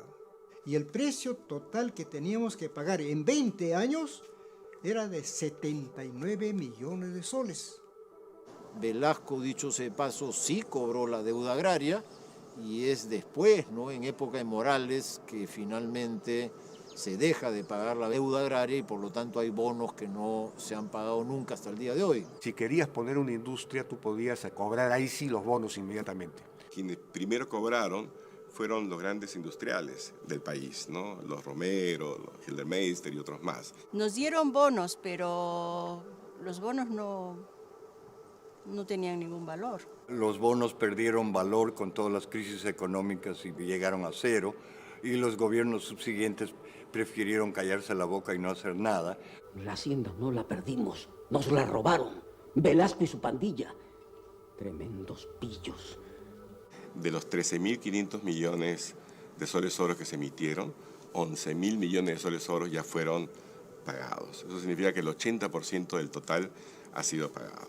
Y mientras tanto ocurrió que unos especulacionistas de Estados Unidos compraron estos bonos baratitos a las viudas. Why the price so low, Mr. Campbell? I grew up on that land. Y una compañía en Connecticut, Gramercy, se declaró ser propietaria de no sé cuántos millones de bonos. We now own more than 25% of Peru's agrarian debt. It's remarkable. Esos bonos, si tú lo valoras con las fórmulas que emite el MEF, pues no valen pero ni para comprar una Coca-Cola. Y ese problema sigue aún hasta hoy. El principal argumento contra la reforma agraria es un argumento económico, ¿no? No fueron productivas. Pero también, por una parte, es un tema de derechos sociales. La reforma agraria intentó acercarnos como país a esa utopía donde todos vamos a ser por fin ciudadanos. El tema del voto analfabeto, por ejemplo, es un tema que aparece como consecuencia de una reforma agraria en la que ahora son decenas de miles, millones de productores que están en el mercado, entrando, vendiendo, saliendo, teniendo hijos, metiéndolos a un colegio, etcétera. Bueno, son ciudadanos. Antes del gobierno de Velasco, los analfabetos no podían votar. No había padrón electoral que llegara, aun cuando supieras leer mínimamente. El hecho de que le des el voto a los analfabetos en el 79 reconocía que estos tenían capacidad política y que era una capacidad que no podía ser dejada de lado. Un chucho cuchay, chucuchalay, kiristai kuway. Chocochay kiwan, chocoy cocospa, kunanto talla porero cosa, kunanto talla pasearo cosa. La gente era esclavo, pues. O sea, para el hacendado tenía que trabajar el campesino. Gratis, sacas paga. O sea, por un terreno que te da, tenías que trabajar para el hacendado. Ni comida. Velasco, pues, ha hecho ya, hasta ahí nomás, ha hecho desaparecer. Ya no hay eso nada, como antes. Los hacendados se han ido. Somos independientes ahora. Ya no dependemos del hacendado, sino dependemos ya de nosotros. cada uno ya. Sí. Parte de la crítica que hay a Velasco es injusta. Digamos, reforma agraria. Él hizo una reforma agraria, duró 6 años, y entonces en 6 años ninguna reforma agraria sale adelante, ¿no? Las reformas agrarias necesitan un periodo largo de tiempo, entonces no tuvo tiempo suficiente para cuajar. No podemos ser sancionados por estar haciendo la reforma agraria. Y el Perú no lo aceptaría por ningún motivo. Si tú quieres una imagen visual, yo no sé si todavía hay, pero si viajan por el Perú, filmen ex casas haciendas, están todos en ruinas. Y a mí todavía me llegan cuentos de hijos y nietos de hacendados que hacen una expedición familiar de San Isidro y van a la casa hacienda y la encuentran todo en ruinas y lloran amargamente porque todo está malogrado. A la hora en que las comunidades quedan sin ningún proyecto, sin ninguna propuesta política, sin ningún proyecto del Estado, quedan sujetas a su propia conflicto interno y estalla como lo vimos estallar en los 80, ¿no? Si seguimos lo que los gringos decían, hay que hacer una reforma agraria para evitar una revolución violenta. En el Perú sucedió exactamente lo opuesto. El Perú tuvo la reforma más profunda de Sudamérica y después la revolución armada más profunda y más sangrienta de Sudamérica a la vez. Y la una sucedió la otra. ¿Tú quieres algo conmigo? ¿Tú quieres algo conmigo? ¿Tú quieres algo conmigo? ¿Qué cosa eres muy bacán? ¿Tienes mucha plata? ¿Tienes mucha plata? ¡Bala! ¡Bala! ¡Bala le meto yo a los fighters! ¡Bala le meto yo a los fighters! ¡Bala le meto yo a los fighters! ¡Pum, pum, pum! Muerte de Manera está basada en el caso del asesinato de Luis Banquero Rossi. Y claro, es la gran metáfora, pues. Es una historia formidable en realidad, ¿no es cierto? Es el hombre más poderoso del Perú, que de pronto es asesinado por el hombre más pequeño, más flaco, más miserable. Y además, claro, es el año 80. Es el año 80 en el que Sendero Luminoso tiene su inicio público y visible. La posición derechista es que Velasco con su socialismo incubó a las izquierdas y por lo tanto él tiene la culpa del surgimiento de este sendero violentista maoísta de Abimael Guzmán. Mi idea es que el general Velasco con su reforma agraria logró que lo de Sendero no llegue a incendiar los Andes. Si Velasco no hace la reforma agraria, ganaba la guerra Sendero Luminoso. Bajaba a Abimael con 2 millones de campesinos sin tierra. ¿Quién lo hubiera parado? Cuando uno mira las zonas de más intensa violencia en los años 80, son zonas donde no hubo reforma agraria. Creo que la eliminación del Sinamos es parte del contexto de la violencia, ¿no? Nadie vio que se venía. Sinamos tenía un departamento de planificación que había estudiado todos los mecanismos de poder en el Perú, región por región. De eso no queda ni huella. Esta guerra, la de Sendero, acaba siendo una guerra donde la carne de cañón fueron los indios. Ello replantea el tema del mestizo. ¿Se ha logrado entonces volver mestizo al Perú? No, porque al fin y al cabo en una guerra interna los que mueren son los indios. Nos vamos porque aquí la vida es una mierda y allá es otra, pero distinta. Debido a la violencia política y a la gran crisis económica, no solamente continúa y se incrementa la migración, sino ocurre lo que Matos Mar llama desborde popular. Y es cierto que Velasco, mal que bien, abrió una puerta que estaba cerrada para gran parte de la ciudad. Abrió una puerta donde se visibilizó el Perú real. ¿Qué tal, mis amigos? ¿Cómo están? La chicha lo traigo yo. Y ahora les traigo la gran sorpresa. Desde la tierra Huanca, desde la tierra de la riquísima papa la huancaína, de los ancestrales guerreros huancas, los que nunca se dejaron someter por nadie. Eso es chichafol para su conocimiento, don Caetano. Y además es creación nuestra. A mucha honra. Serranos, 100% legítimos. Ellos son los chapis del Perú. ¡Aplausos! La economía de la chicha, la tecnocumbia, todo lo que viene después está asociada con la prosperidad de los conos de Lima, que son de los migrantes, lugar donde está el mayor dinamismo económico, ¿no? El Perú que existe el día de hoy nace de la reforma agraria de Velasco, del proceso de igualación, de igualdad social que significó la reforma agraria de Velasco. La desaparición de la servidumbre es el dato clave del Perú contemporáneo. El centro de Lima, otrora sitio de la oligarquía, se ve rodeado por un cinturón de o los jóvenes, barriadas o poblaciones urbanas marginales. Siempre cambian de nombre, pero sigue siendo lo mismo. Y las clases altas comienzan a huir hacia los balnearios. Y lo que tenemos es un nuevo Perú.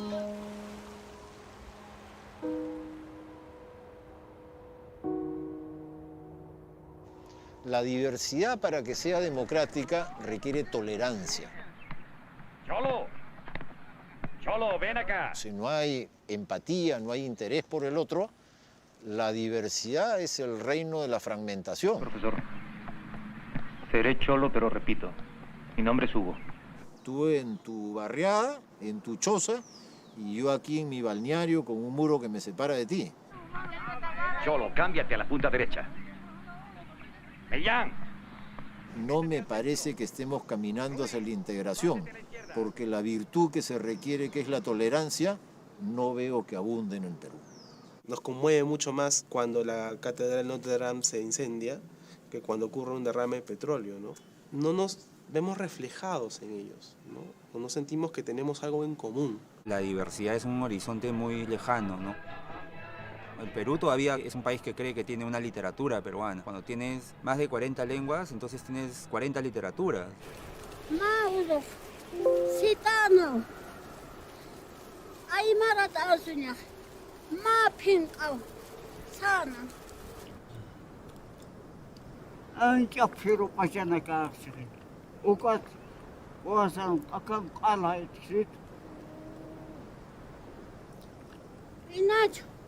Kuna Tayas, Aksar, Utsar Kut en Hani. El concepto de ciudadanía es una utopía, es como ciencia ficción. Hay 51 naciones amazónicas en el Perú. ¿Por qué no hay más representantes, por ejemplo, de las comunidades amazónicas en el Congreso? Por ejemplo, en el Perú no existe una universidad que sea en quechua. Es absurdo. ¿Por qué? Porque el quechua no es el idioma ni del conocimiento, ni del poder, ni de nada. ¿Por qué no podría serlo? Todos somos racistas, porque todos somos pececitos dentro de esta laguna, ¿no? O sea, no hay manera de no serlo. Es lo que todos hemos hecho en el colegio, ¿no? Es el mapa del Perú, con los pedacitos de papel que son de 3 colores diferentes. Y cada región tiene un tipo racial. Los indígenas viven en la sierra, los nativos viven en la selva, en la costa somos mestizos. 3 regiones con imágenes diferentes, cosa que no sucede en todas partes del mundo. El otro es nombrado siempre de una forma, sea cholo, sea chicha. Doctor, lo busca un cholo. ¿Dónde está? Afuera. El cholo es visto a veces como una categoría diabólica, ¿no? La gente se persigna cuando escucha la palabra cholo. Claro, estamos ya en una época distinta donde ya la presencia de los cholos no tiene que ver solamente con el cholo de mierda, no lárgate de acá, sino también con esta expresión positiva de la choledad, del yo soy cholo, ¿no? Y el yo soy cholo y qué, ¿no?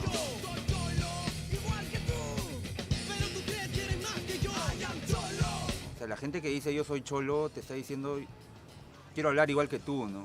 Quiero que me respetes igual que tú.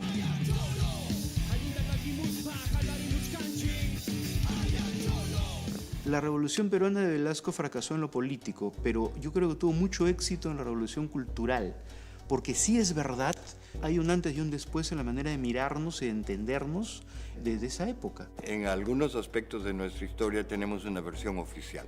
Guerra con Chile. Todo el mundo está de acuerdo de qué se trata, qué cosa fue y cómo Miguel Grau es nuestro héroe y que nos devolvieron Tacna, etc. Independencia también.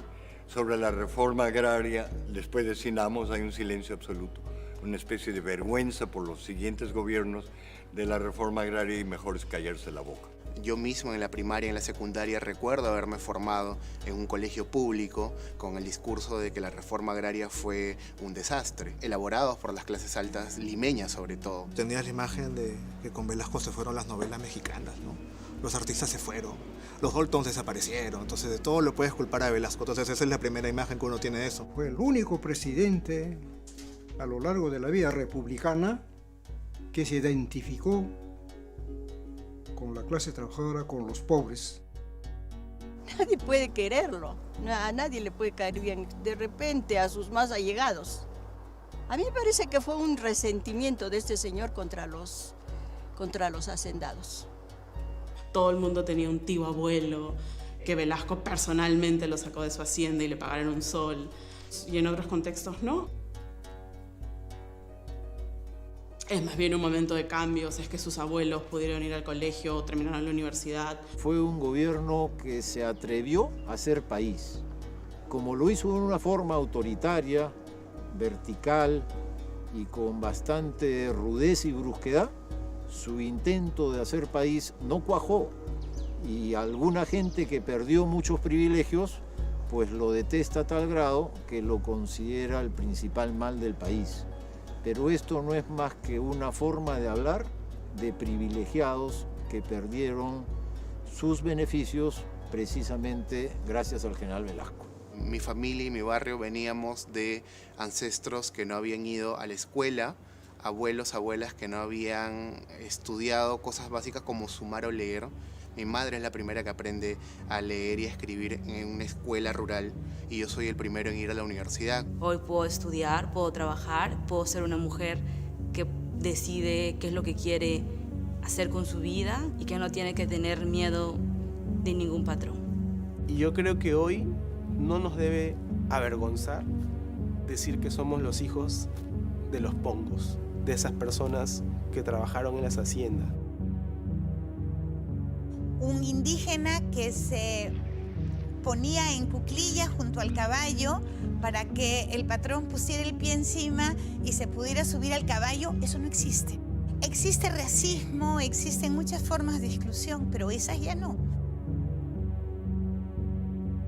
Ahora son las transnacionales las grandes dueñas del mundo, que explotan a la naturaleza sin importarles para nada la naturaleza ni las víctimas que van a ocasionar. Comunidades donde hay minería que están tomando agua contaminada, ¿no? Gente que vive talando árboles para los traficantes de madera que viven casi en condiciones de esclavitud, viven las mujeres. Te hacen préstamos, tú tienes que pagar los préstamos, mientras no los pagues, estás atado, claro, es una forma de esclavitud moderna, ¿no? Porque hay un ideal mayor, que es el progreso, ¿no? Pero no es el progreso conjunto, sino es el progreso de una parte del Perú. La tierra es lo que los define, lo que define sus conceptos de amor, de protección, de muerte, de progreso. Y mientras que para nosotros, que vivimos en la ciudad, el progreso es otra cosa, ¿no? Tiene que ver más bien con tener cosas, hacer una maestría en el extranjero, hacer una película. Falta, sin embargo, una buena política agraria que favorezca a estas decenas de miles, centenas de miles de pequeños agricultores que se beneficiaron con la reforma, pero que se quedó como que allí, ¿no? Lo que el Perú ha hecho es lo que hace una familia tradicional. El Perú prefiere no hablar de los problemas, ¿no? Los deja ahí, que vayan envejeciendo como envejece el país.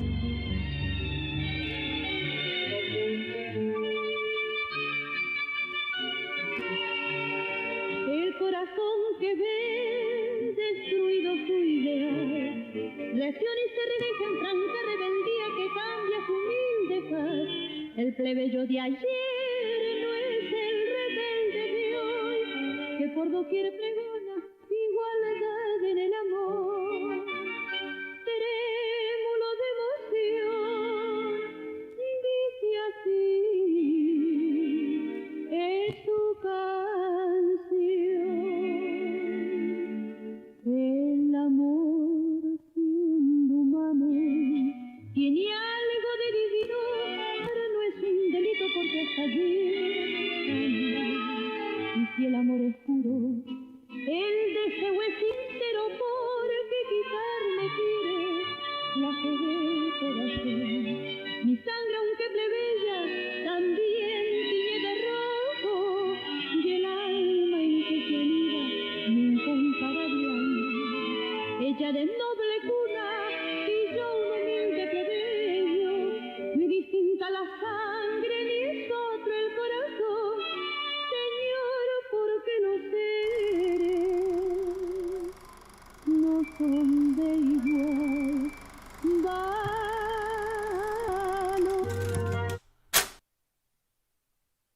Vamos, que no vamos simplemente. Mayor, mayor, sin provocar.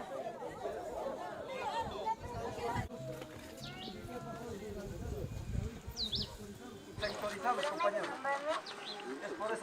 esta represalia. Así nos abusan a los campesinos. Ahorita estamos explotados totalmente, no hay precio para café, para coca, para todo lo que trabajamos. Pero antiguamente la tierra era virgen, ahora ya no es la tierra, pero ya está cansado también. Ese calentamiento global lo está fregando en todo el país, ya no hay agua, ya no hay vida, ya es tiempo para reaccionar. No nos hacen caso, no nos escuchan, nos pasan por encima y eso la verdad enardece, fastidia y molesta.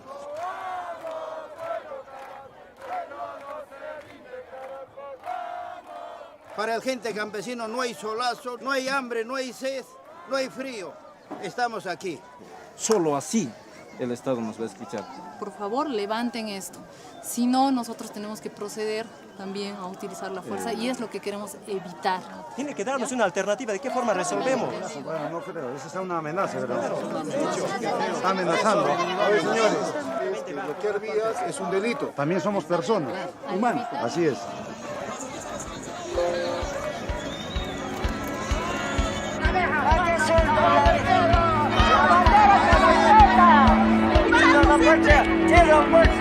Venceremos siempre ganando.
de oligarquía y esclavitud. Libremos la patria mía para que viva la juventud. Si fue amarga la caña dulce que hizo rico al usurpador, hoy florece la dignidad que el mismo pueblo conquistó. Soy agricultor, cañero, y mi patria es el Perú. Toda América del Sur tiene esperanza en mi tierra, pues libramos dura guerra contra vil oligarquía que impuso su tiranía en la costa, selva y sierra. 3 siglos de coloniaje, siglo y medio de plutocracia, sufrió mi pueblo en desgracia por esclavismo salvaje. Hoy le rindo mi homenaje a nuestra revolución y al iniciar mi canción a nombre mío y mi gente, doy anticipadamente 1000 gracias por la atención. A la obra, hermano andino, a la obra, pueblo agrario, a la obra, universitario, que la América del Sur confía en este Perú nuevo y revolucionario. Derrotaremos la oligarquía, el pueblo quiere revolución. Ya derrotamos la oligarquía, el pueblo grita revolución. Derrotaremos la oligarquía, el pueblo